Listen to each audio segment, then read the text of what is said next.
Et donc, le Rwanda, depuis 1994, a pris goût à l'exploitation de ressources minières de l'Est de la Yes, RDC. ni The Quick Times News nk'ibisanzwe nyemerera turebere hamwe ibyo Muyaya yavugiye muri Canada. Nanone rero Muyaya yagize ati u Rwanda kuva mu 1994 bivuga ko rwagiye rushishikazwa no gukoresha umutungo kamere wo mu burasirazuba bwa RDC nk'uko mwabikurikiranye mbere. Iyo urebye aho ibikorwa bya gisirikare byibanda mu burasirazuba bwa Repubulika Iharanira Demokarasi ya Kongo, usanga hanini ari mu ako karere. Sinzi uko Imana n'ibidukikije byaduhaye imipaka imeze ityo, ariko urugero nko mu majyaruguru bigarukira cyane ku mupaka. Bityo rero hari abavuga ko u Rwanda rwubakiye inyungu zarwo ku mbaraga z'ingabo, kandi ko rwize gukomeza kwiyubaka rusesengura burasirazuba bwa RDC mu mwuka w'umutekano muke no kutumvikana. Muri iyo mitekerereze, igihugu gituje kandi gifite amahoro cyabangamira inyungu z'ubukungu z'ubuyobozi bw'u Rwanda. Ni muri urwo rwego havugwa ko hatangiye RCD, hakurikiraho MCD, nyuma CNDP, hanyuma M23 ndetse na M23 yongeye kugaruka. Bivugwa ko mu 2019 ubwo perezida wa Repubulika ya RDC yatangiraga inshingano ze, kimwe mu bikorwa bya mbere yakoze ari ukugerageza gusubiza mu buryo umubano hagati ya perezida w'u Rwanda na perezida wa Kongo. Ibyo byabaye mu 2019, amezi make mbere y'uko haduka ibibazo bishya ku mupaka wa RDC. Repubulika Iharanira Demokarasi ya Kongo ivuga ko mu mateka yayo n'imyemerere yayo ya diplomasi yamye ishyira imbere ihame ry'amahoro. Nk'igihugu gifite imipaka myinshi kurusha ibindi muri Afurika, gifite amoko atuye n'imipaka ihuza ibihugu bitandukanye. RDC ivuga ko atari gusa moteri y'akarere, ahubwo ari moteri y'umugabane wa Afurika, kandi ko ifite inshingano yo guteza imbere ubumuntu n'ubumwe. Havugwa kandi ko inkuru itangazwa n'u Rwanda yubakiye ku mpamvu zidafite gihamya, harimo n'icyo bita imvugo z'urwango cyangwa gukoresha izina ry'umuryango runaka mu nyungu za politiki, nyamara uwo muryango utigeze usaba ko u Rwanda rutabariza. Ku kibazo cya FDLR havugwa ko ari Abanyarwanda mu 1994, igihe habaga jenoside yakorewe Abatutsi, RDC yafunguye imipaka, yakira impunzi zirimo n'abari abasirikare ba FARD bo mu ngabo z'u Rwanda. Ni icyo gihe. Uyu munsi nyuma y'imyaka irenga 30, hari abibaza niba koko FDLR igifite ubushobozi bwo kuba ikibazo gikomeye ku mutekano w'u Rwanda. Hari abavuga ko bamwe muri bo bakora ibikorwa by'ubujura, gutema amashyamba no guhungabanya umutekano w'abaturage, kandi ko bakwiye gusubizwa iwabo mu Rwanda kuko ariho bagenewe Abanyarwanda. Hibutswa kandi ko iyi ntambara atari yatangiye mu gihe cya Perezida Tshisekedi gusa, ahubwo yatangiye kuva mu 1994, ikaba yarahitanye abayobozi babiri b'igihugu, ibihumbi by'Abanyekongo, ndetse igasiga imiryango myinshi isenyutse, kandi iracyakomeje kugira ingaruka zikomeye, bityo ikaba ikwiye guhagarara kandi buri wese akagira uruhare mu kuyihagarika. Mu bijyanye n'ibikorwa bya gisirikare bihuriweho, nibukwa ko muri 2010 hari umudepite wakuwe ku mwanya we nyuma yo kunenga Perezida Kabila kuba yarigeze kwemerera ibikorwa bihuriweho n'ingabo z'u Rwanda atabanje kubiha uburenganzira Inteko Ishinga Amategeko. Ku bijyanye na FDLR, RDC ivuga ko ari ikibazo cy'ingabo ziri ku butaka bwayo, kandi ko yiyemeje kugikemura, harimo no mu masezerano mpuzamahanga. Ariko hari abavuga ko bitashoboka kugikemura burundu mu gihe haba hakiri ingabo z'u Rwanda ku butaka bwa RDC.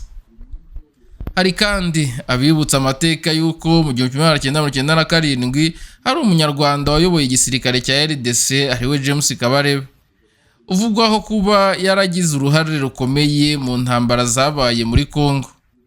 Hanyuma mu byo u Rwanda ruvuga muri iki gihe hakunze kuvugwa ingengabitekerezo ya jenoside. Hari abibaza icyo ari ijambo risobanura n'ibirigeze, bakavuga ko hari ubwo rishobora gukoreshwa mu rwego rwo gukomeza gutsindagira icyaha cy'amahanga ku kuba atarahagaritse jenoside mu gihe cyacyo. Ku bijyanye n'abatutsi cyangwa abanyamurenge, hari abibutsa ko M23 idahagarariye umuryango w'abanyamurenge, kandi ko ibyaha byakozwe na M23 bidakwiye gushinjwa uwo muryango wose kuko nabo ubwabo bagizweho ingaruka n'ivangura n'imyumvire mibi ikomoka kuri politike zo mu karere. Ni The Quick Times News nk'ibisanzwe, reka tukomeze turebere hamwe andi makuru ajyanye n'aya ngaya, aho n'ubundi guverineri wa Nord Kivu akomeje ibikorwa by'ubundi byo gusura uduce dutandukanye M23 yafashe. Ni nyuma yuko n'ubundi akomeje gutangazwa yuko Colonel Willy Ngoma yaba yaritabye Imana, ariko twebwe iyo nkuru ntago turayitangaza ku kinyamakuru cyacu The Quick Times News bitewe nuko nta gihamya cy'iyi nkuru tubifitiye. Nitubona amakuru abihamya cyangwa se byatangajwe byuzuye ndetse bitarimo ibihuha ndetse no gushidikanya, amakuru tubijeje yuko turi buze kuyabagerezaho ku gihe.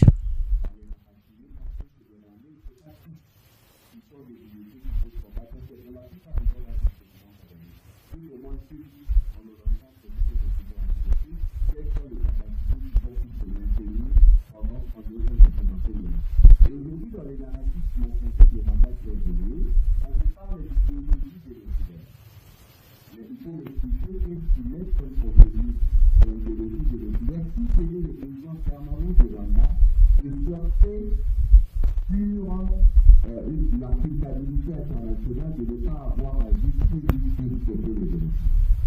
Parce que cette question du génocide, autant elle nous a choqués, autant elle a choqué la communauté internationale. C'est pour ça qu'il y a on peut passer sur le suivant, c'est pour ça qu'il y a une instrumentalisation permanente de la question des outils et des valeurs.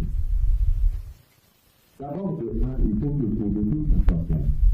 Les M23 ne représentent pas la communauté d'Amérique.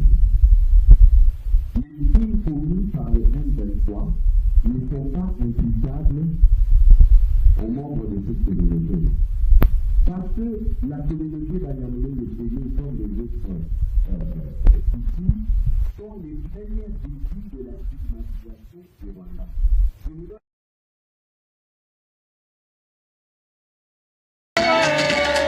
Plus de 50 jeunes de Kiwanja ont répondu oui à l'appel du gouverneur du Nord Kivu Bahati Musanga Erasto. C'était au cours d'un meeting populaire tenu ce mercredi 25 février 2026 à Kiwanja, devant des centaines de milliers d'habitants ayant envahi le rond-point portant le nom de la même cité en territoire de Rutshuru. Le gouverneur en a profité pour remercier les parents de ces jeunes qui ont compris que leur implication dans la sécurisation de leur milieu est nécessaire. Tout est parti d'une forte mobilisation animée par M. Rémi Segiobe et Gafish Semikore, membres du gouvernement provincial, lors d'une sensibilisation volontaire à ciel ouvert.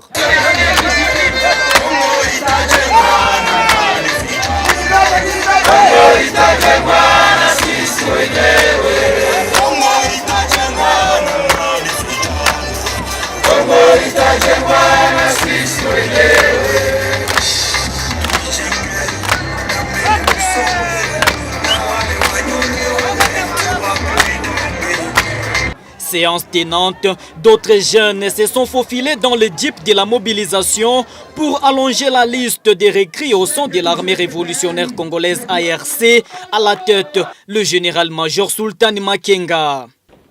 Le gouverneur a saisi l'occasion pour lancer un message d'unité et de vivre ensemble en appelant tous les jeunes de Kiwanja à s'approprier la sécurité du Nord Kivu.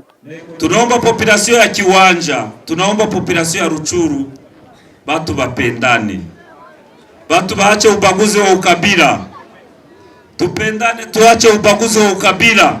hakuna mtu mwenye alichagulaka zaliwe mkabila fulani. Ukipiganisha mtu juu ya kabila yako na kwako uko napiganisha Mungu. Muelezee watu wote waache ubaguzi wa ukabila, tupendane, kwani hakuna mtu mwenye alichagulaka juu azaliwe mkabila fulani.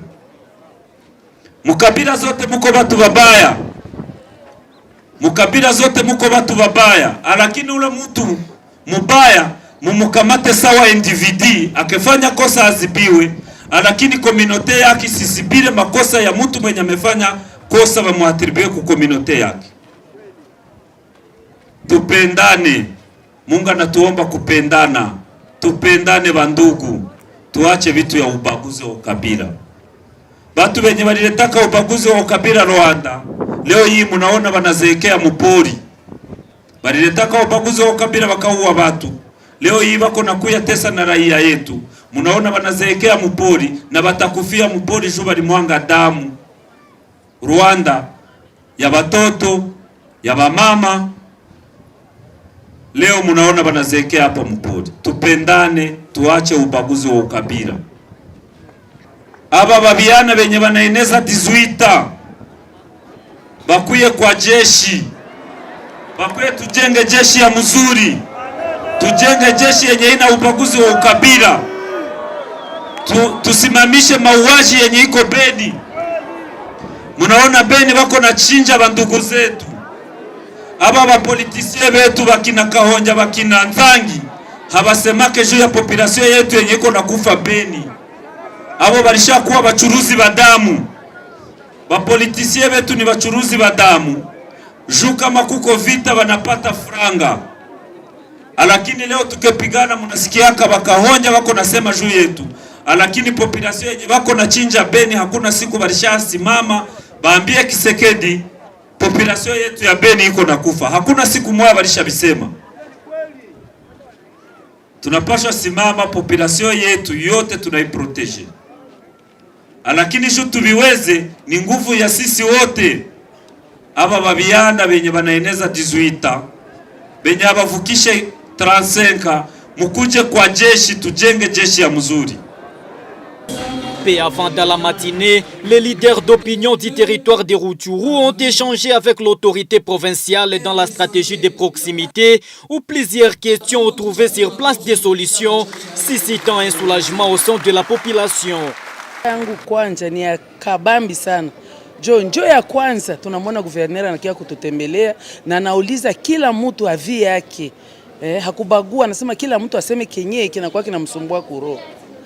Ile njo furaha kabambi, ananijibia na ananiambia tukue patient, magari ziko hapa, manataka kutusaidia ile balabala, magari batabeba majiwe, mamuchanga, wanatutengenezea balabala yetu ya cimetière. Tunapiga asante sana na Mungu ambariki guverner. Sijue kama ni mwange maua kama nifanye nini. Tuko na furaha kabambi juu ya security. Tuko na security yetu. Antuka tunalala, bakukunya pombe paka asubuhi, bakupenda kutembea na tembea paka asubuhi. Antuka Mungu aisaidie chama yetu izidi kuendelea. Juu batu benye chama yafika kule, bajua kama tuko nakuya na usalama. Kama chama inafika pale, ile ma-security yote taishi. Faida ya raia ni amani. Tangu M23 aingilie ndani ya mugini, ni kusema raia tuna amani. Hatusikie lisasi bure bure, tunalala usingizi. Kila mtu anafanya kazi yake jinsi inastahili. Kwa ile tunasema Mungu apewe sifa. Tuna usalama. Nous sommes en train de féliciter et remercier sincèrement le gouverneur de province pour sa stratégie de gouvernance de proximité. Il a échangé avec la population, d'abord à travers les leaders d'opinion qui ont été invités, les a reçus. Il a donné à la population l'occasion de poser des différentes questions sans tabou auxquelles il a donné des réponses satisfaisantes, précises.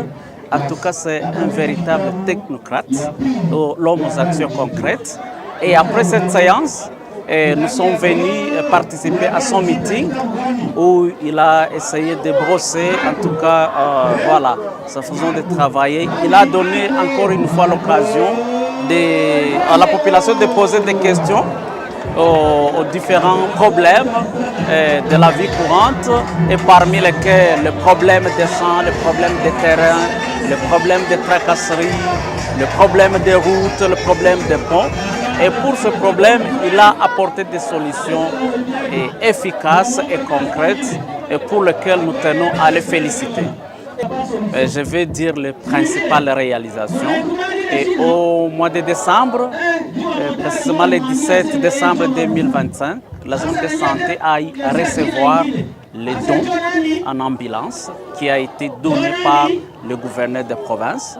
Et justement, suite au plaidoyer qu'il a mené au sein de l'organisation UNFPI, c'est une ambulance neuve, une ambulance médicalisée qui l'a dotée à la population. Et actuellement, toutes les aires de santé, les 17 aires de santé de la zone de santé de Rutshuru bénéficient des transports des patients avec cette ambulance.